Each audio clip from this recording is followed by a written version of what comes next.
If you want to reset privacy password on OPPO Reno 15 Pro, then first of all, we need to open the privacy password menu. So you need to either try to open the locked app, or maybe the hidden apps section, or anything else, or like a private save. You can also go to settings, then choose security and privacy. Then over here we can tap on more security and privacy to find the privacy password. So this is what I'm talking about. We need to open this.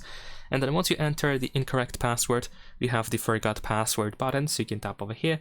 And then you can choose one of these security settings that you have set up on your phone while creating the privacy password. In my case, it is the security question.